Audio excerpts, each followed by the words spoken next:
এখন আমি মাধ্যমিকের জুলাই মাসের যে মডেল অ্যাক্টিভিটি টাস্ক অর্থাৎ পার্ট 4 এর যে মডেল অ্যাক্টিভিটি টাস্ক সেই মডেল অ্যাক্টিভিটি টাস্কটি নিয়ে আলোচনা করব। আলোচনা করার আগে প্রতিবারের মতো এবারে বলে নেব, চ্যানেল যদি নতুন হয়ে থাকো তাহলে চ্যানেলটি অবশ্যই সাবস্ক্রাইব করবে, ভিডিও ভালো লাগলে ভিডিও লাইক শেয়ার করবে। চলো ভিডিওটি শুরু করা যাক। প্রথম প্রশ্ন হচ্ছে, একের বলেছে বিকল্পগুলি থেকে ঠিক উত্তরটি নির্বাচন করে লেখো। 1.1 বলছে অবরোহণ প্রক্রিয়ায় সৃষ্ট একটি ভূমিরূপ হলো, উত্তর হবে গিরিখাত। তারপরে বলছে 1.2 হিমবাহ ও পর্বত গাত্রের মধ্যে সৃষ্ট সংকীর্ণ ফাঁক হলো, উত্তর হবে বাঘসুন্ড।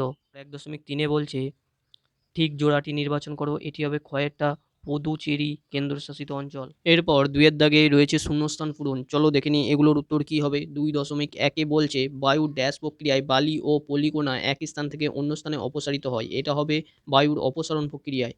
2.2 বলছে ড্যাশ উপত্যকায় পীরপাঞ্জাল ও উচ্চ হিমালয় পর্বতশ্রেণী দ্বারা বেষ্টিত, এটা হবে দুন উপত্যকা। তারপর 2.3 বলছে ড্যাশ মৌসুমি বায়ুর প্রভাবে ভারতের শীতকাল প্রায় শুষ্ক প্রকৃতির হয়, উত্তর হবে উত্তর পূর্ব মৌসুমি বায়ুর প্রভাবে। এরপরে আমি 3 দাগের যে সংক্ষিপ্ত উত্তর দাও যে প্রশ্নগুলো রয়েছে সেগুলি নিয়ে আলোচনা করব। 3.1 যে প্রশ্নটি রয়েছে তা হলো পলল বেজনী কেন পর্বতের পাদদেশের সৃষ্টি হয়, উত্তর হবে পার্বত্য অঞ্চল পার হয়ে নদী যখন সমভূমিতে নেমে আসে তখন ভূমির ঢাল হঠাৎ কমে যায়, নদীর বহন ক্ষমতা ও স্রোত বেগ দুই হঠাৎ কমে যায়, ফলে নদী উপত্যকায় নদীবাহিত শিলাখণ্ড পলি বালি নুড়ি কাঁকড় প্রভৃতি জমতে থাকে, কালক্রমে তিনকোনা শঙ্কু আকৃতির পলি গঠিত ভূমি বা পলল বেজনীর সৃষ্টি হয়। এটি হচ্ছে পলল বেজনী জিনিসটি কি সেটি হলো। এরপর হবে কেন সৃষ্টি হয় সেই ব্যাপারটি নিয়ে। সৃষ্টির কারণ প্রথম হচ্ছে পার্বত্য অঞ্চল পার হয়ে নদী যখন সমভূমিতে নেমে আসে তখন ভূমির ঢাল হঠাৎ কমে যায় এবং নদীর বহন ক্ষমতা ও স্রোত বেগ দুই হঠাৎ কমে যায়, ফলে নদী উপত্যকায় নদীবাহিত শিলাখণ্ড পলি বালি নুড়ি কাঁকড় পরিভিত্তি জমে তিনকোনা ভূভাগ বা পলল শঙ্কু গঠন করে। পলল শঙ্কুর ওপর দিয়ে নদী বিভিন্ন খাতে প্রবাহিত হলে পলল শঙ্কু অর্ধগোলাকার আকৃতিতে ভাগ হয়ে হাত পাকা আকৃতির ভূমিভাগ বা পলল বেজনী গঠন করে। এভাবেই পর্বতের পাদদেশে পলল বেজনী গড়ে ওঠে। এরপর 3.2 প্রশ্ন হচ্ছে ধাপ চাষ ফালি চাষ ও সমোন্নতি রেখা বরাবর চাষের মাধ্যমে কিভাবে মৃত্তিকা ক্ষয় প্রতিরোধ করা সম্ভব। এর উত্তর হবে ধাপ চাষ। পাহাড়ি অঞ্চলের কয়েকটি ভাগে ঢাল কেটে ধাপের সৃষ্টি করে প্রবাহমান জলের গতি প্রশমিত করা যায় এবং কৃষিকাজে ব্যবহার করা যায়, যার ফলে পাহাড়ের ঢালে মাটি ক্ষয় কম হয়। এরপরে ফালি চাষ।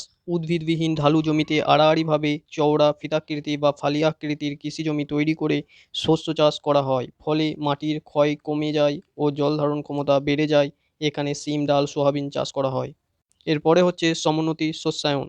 শস্য চাষের জন্য মালভূমি বা পার্বত্য অঞ্চলের ঢালু জমিতে সমোন্নতি রেখা বরাবর আল বা নালা তৈরি করা হয়, ফলে শুষ্ক অঞ্চলে বৃষ্টির জল আলে বাধা পেয়ে মৃত্তিকায় প্রবেশ করে এবং বেশি বৃষ্টিপাতযুক্ত অঞ্চলে অতিরিক্ত জল নালার মাধ্যমে বাইরে বেরিয়ে যায়।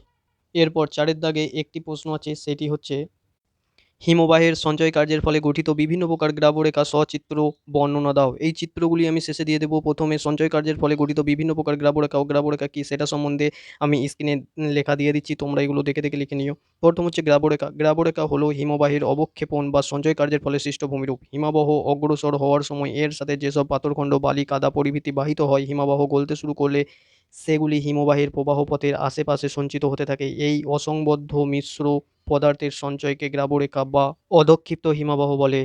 এরপর বিভিন্ন প্রকার গ্রাবরেখা নিয়ে আলোচনা করব।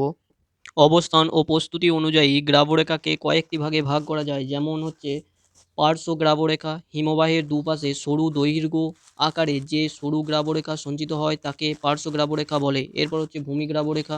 হিমবাহের নিচে যে গ্রাবরেখা সঞ্চিত হয় তাকে ভূমি গ্রাবরেখা বলে।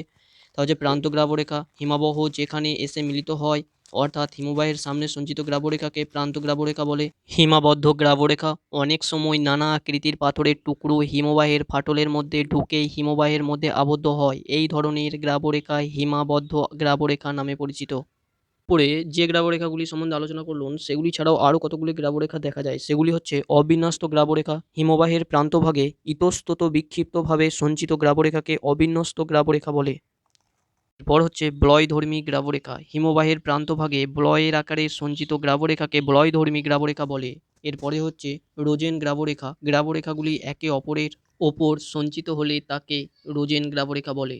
এরপর হচ্ছে স্তরায়িত সামুদ্রিক গ্রাবরেখা। উপকূল অঞ্চলে হিমবাহ প্রসারিত হলে সমুদ্রের তলদেশে স্তরে স্তরে গ্রাবরেখা সঞ্চিত হয়, এদের স্তরায়ী সামুদ্রিক গ্রাবরেখা বলে। এরপর গ্রাবরেখার চিত্রটি আমি দিয়ে দিলাম, এইটি দেখে তোমরা খাতায় এঁকে নেবে। এই ছিল মাধ্যমিকের ভূগোলের জুলাই মাসের মডেল অ্যাক্টিভিটি টাস্ক অর্থাৎ পার্ট 4। এ ধরনের আরও নতুন নতুন ভিডিও পেতে চ্যানেলটি তোমরা অবশ্যই সাবস্ক্রাইব করবে।